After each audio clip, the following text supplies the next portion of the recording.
Hey everybody, this is MoBaller12 here to help quench that knowledge thirst. For this video, I'll be continuing on the topic of work. And the reason why is because I really wanted to post this, put this question in my other two-part video, but I just was running short on time and I didn't have the opportunity to do that. So I wanted to make a separate video on this one specific example because I think it paints work in a different perspective, in a different light, which will be really helpful for you guys when you come across these types of problems. Okay, so you guys can consider this as a continuation of that two-part series. Okay, so again, this is a little bit more complex than the problems we have dealt with in those two-part series. So if you're just now tuning in, I would highly recommend you guys to go check out my videos called Work Part 1 of 2 and Work Part 2 of 2. Okay, because that would really help set up that foundation where you can now address a little bit more complex problems. Okay, so let's go ahead and start with this problem. So the question posed is essentially you have a 10-kilogram box sliding 10 meters down a frictionless hill at an angle of 30 degrees. What is the work done on the box? Now, the most important thing you guys can do in any type of physics problem is draw a diagram. Okay, that's really going to make the question very simple for you guys, and I want you guys to get into that habit. So I already did the legwork for you guys and I drew a diagram for you guys here. So essentially, here's our inclined hill, and you have a 10-kilogram box that's going to be sliding down this hill at an angle of 30 degrees. Okay, now for any work problem, the best thing you can possibly do is label all your forces. Okay, so it goes back to Newton's law. Okay, label all your forces, draw your force diagrams, and all that good stuff. Okay, so you guys should be really comfortable with this because work builds up off of forces, so this should be really easy, this next part I'm going to do. So let's label all of our forces. So I'm going to start off with the force of normal, which is perpendicular to the platform at which the box is rested on. Okay, so if it was rested on something flat like this, imagine if the box was rested on something like this, the force of normal is perpendicular to that surface the object is resting on. Okay, so in this case the object is resting on something that's in an inclined plane, so the force normal to that would be perpendicular to that surface. Okay, so you guys should be comfortable with that. Now the force of gravity is pretty straightforward. Force of gravity is going to always go straight down. Okay, so that's our force of gravity. Okay, in cases of inclined planes, okay, in the cases of inclined planes, you want to break one of these forces into the X and Y components, and the force that's typically broken up into the X and Y components is the force of gravity.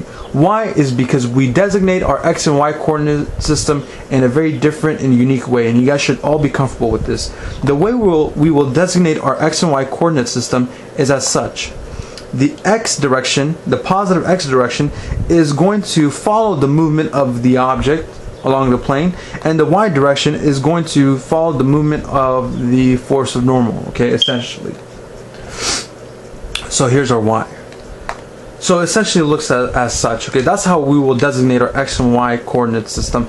Essentially you could do it any way you want, but this will make your life very simple. Okay, and this is the way typically students are taught in high school and in college. Okay, so that's how we will label our X and Y coordinate system. Now our force of gravity, remember, if something is not in the X or Y plane, we're going to have to break it up into its components. So since the force of gravity is not in one of these X and Y planes, I didn't draw the negative X or the negative Y, but essentially you guys can imagine, use your imagination to see where the negative X and the negative Y is. But since the force of gravity is not along any of these planes of the Y and X, we have to break it up into its components, and how we will do that is basic vector analysis, basic vector understanding. So the way we'll break the components is so that it's along the Y and X axis. So I'm going to draw a dotted line to represent the components of the force of gravity.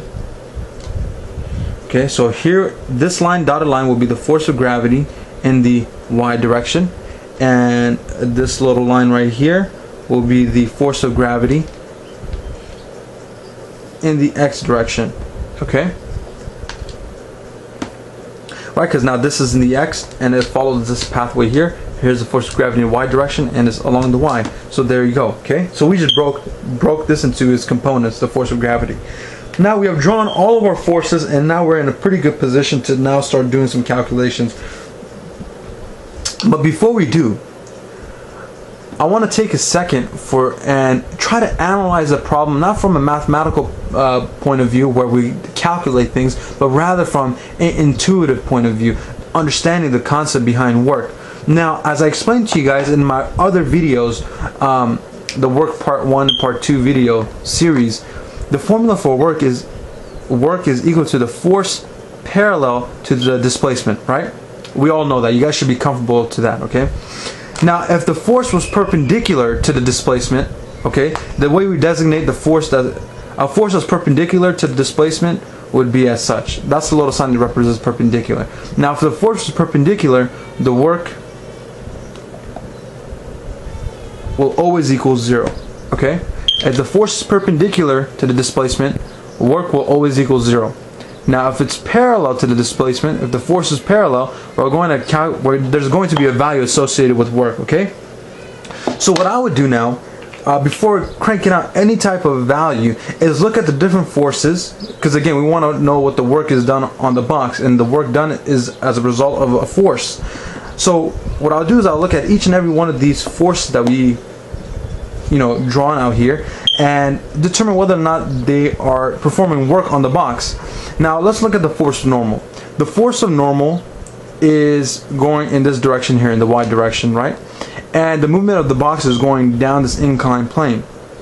Now, since the force of normal is perpendicular, right, to the movement of the box, the work done by the force of normal is equal to 0. That should make sense. So the work done by the force of normal, since it's perpendicular, is going to equal 0.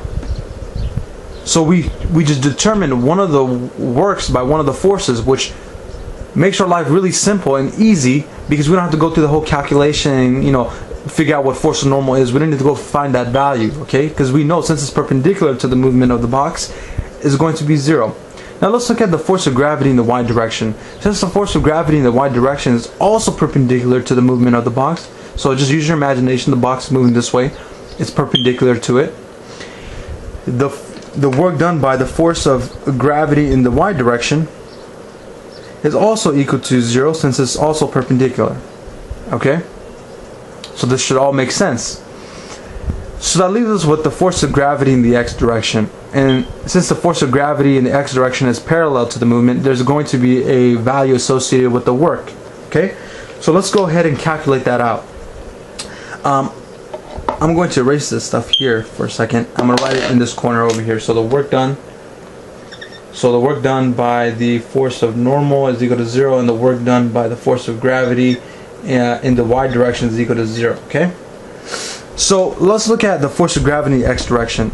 Since it's parallel to the movement, there's going to be a value associated with it, so we have to calculate the force of gravity in the x direction. Okay? So again, this is basic Newton's law, and you guys should know how to determine the force of gravity in the x direction. Okay? You should be able to calculate that value. Now, how we will do that is that this essentially created a right angle, right? And now we can use our rules of SOHCAHTOA, all that good stuff. Sine, cosine, tangent, all that good stuff. This angle right here is essentially the same thing as this angle right here. Okay, basic geometry will allow us to determine that. So this is also 30 degrees, okay? So in order to find the force of gravity in the x direction, the formula is the force of gravity in the x direction is equal to, you guys should be familiar with this formula, it's the force of gravity, okay, that guy right there, sine theta. Okay? So how did I come up with that value? Okay, well, think about it. We're using sine. So sine is so opposite over hypotenuse. So opposite of this angle would be the force of gravity. So let's do this, okay? So sine, how I got this formula, this little equation here, is as such. 30 degrees, so sine theta is equal to opposite over hypotenuse. So opposite is over here, so FGX over FG, because this is the hypotenuse here. So FG. Basic algebra, we multiply by FG. Those guys cancel out. So multiply by FG, and we have to multiply this side by FG as well. So essentially we got FG sine theta equals FG x. So some basic algebra. You guys should be basic trig algebra, all that good stuff, okay? So that's how I got that little formula, that little equation right there, okay? And you guys should be really comfortable with this, okay? Doing these types of problems. So f g x is equal to f g sine theta.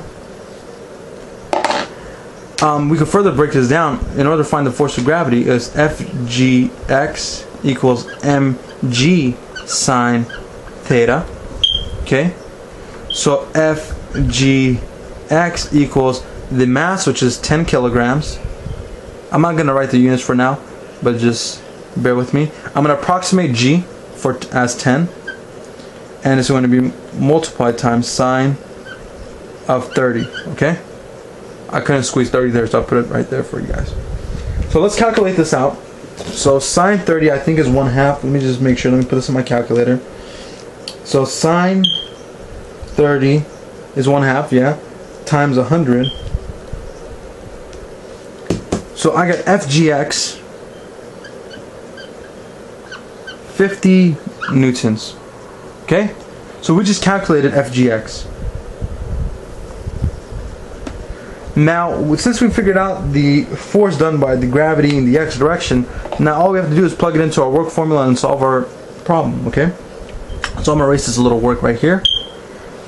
So the reason why we calculated that is because we need this value, we need the force of gravity in the x direction to use the formula.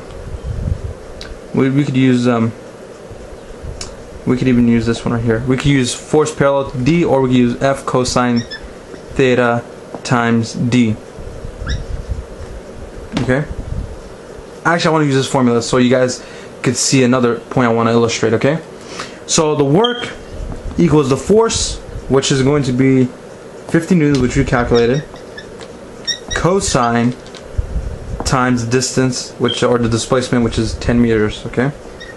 Now the theta, this is going to really trip a lot of people up. A lot of people will put 30 degrees there, okay? From the question, they'll say, oh, 30 degrees, oh, we're done. No, that's not the answer. Theta in the work formula is the angle made between the force that we're calculating the work for and the displacement of the object and the movement of the object. Since the object is moving this way and the force of gravity is also essentially in this, the force of gravity in the x direction is what we're looking at again, because that's why we calculated at 50 newtons.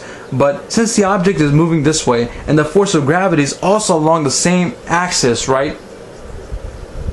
That angle is 0. It's not 30 degrees. That 30 degrees had to do with something else. That was to figure out these values over here. The 30 degrees again had to do with this side. To figure out what theta is in this case, you have to look at the force that we're doing all these calculations for and the displacement of the object, the movement of the object. So since the object is moving this way and the force is also in the same direction, the angle is 0. So the value we plug in there is 0. So cosine of 0 is 1 times 10 times 50. So work equals 50 times 10, which would be 0.0500 Newton meter. Okay? And there you have it. So that's how you do these kind of problems. It's as simple as that. Okay? Don't make it complicated. Break everything down to its components if you have to. I mean, all these work problems, all of physics builds up from the basic foundations. So if you don't have foundation in the basic things, such as the basic trig or the basic Newton's laws, it's going to get really difficult for you guys. So go ahead and develop that foundation and tackle these tough problems like it's nothing, okay? So I wish you guys the best, and this concludes my last video on work, okay? So thank you very much. Thank you guys for watching, and I wish you guys the best. This is Moballer 12 signing out.